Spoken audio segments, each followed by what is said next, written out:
I'm from New Orleans, and I think it's shaped me rather radically, especially of late. I grew up there. I actually was not born there. I was born in Missouri, but my family is from there, and I only lived outside of New Orleans for 3 years. So it's really my hometown. My grandparents, my mother's family, all my cousins. My sister was born there. My daughter was born there. So it's really my home, although I have not lived there in the last 20 years or so. I visit a lot. I think being from New Orleans is not like being from any other city in the country, possibly in the world. It's a place all unto itself. It's a very difficult, frustrating, wonderful place, and full of really Gothic and romantic stories about its own past, and very Gothic feelings about itself. It's very multi-ethnic, one of the most multi-ethnic places, especially in the period when I was growing up in the country. And it has just a fabulous history. And I think as far as my writing is concerned, before I left New Orleans, it was a lot more Gothic than it is now. But people would say that, and I had no idea what they were talking about. Flannery O'Connor makes a remark in one of her stories, no, I'm sorry, it's Eudora Welty, that everybody in New Orleans believes everything's spooky. And I think that's a pretty good summation of the basic ethos of that city. Well, it's changed in a number of ways, and it's changed radically recently, of course. When I grew up, they still had those signs. You won't know those signs, but they had signs on the streetcar that they were like wooden signs, and there were holes at the top of each seat, and these signs could be moved back and forth in the streetcar or in the bus, and these signs said, "For our colored patrons only." And people of color, when they got on the bus, had to sit behind the sign. But it was a movable sign.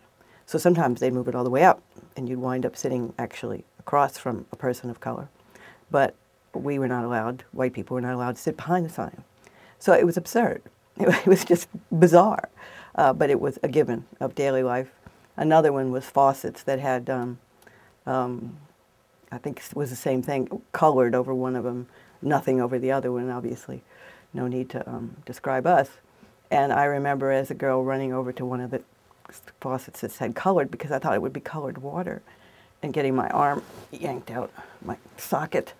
So that was a very different world from the world that is that city now. And that all started to change, I guess, as I was growing up, and even up until I was in high school in the 60s. That's when those signs disappeared. I had a friend who was so aggravated by one as a boy that he threw it out the window. So it was a long time coming, but it was all coming throughout my life, the sort of breakdown in this overt kind of racism. And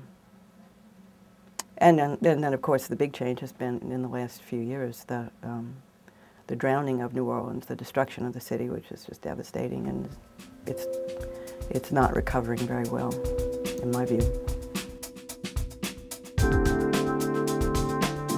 Well, racism, when it's in the saddle, is overt. It's just nobody questions it on either side.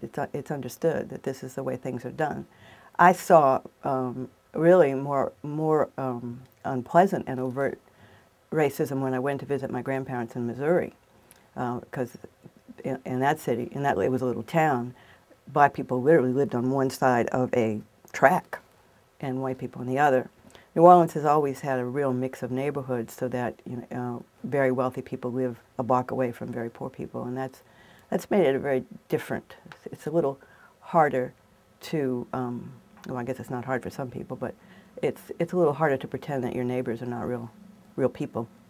And it's always had such a large percentage of people of color, and it's had from a very early point a good population of free people of color, people who were never slaves, who came to New Orleans from Haiti and owned property, and could even vote, and could sue, which was something that was not available to people of color anywhere else in the country at that time. So it's a very peculiar city in its race relations. And, you know, I've described it as being both the most racist and the least racist place I've ever been. And I think that is true in my experience. I've certainly found a kind of deeper and crueler racism in other parts of the country, just because people don't, you know, they never see a person of color.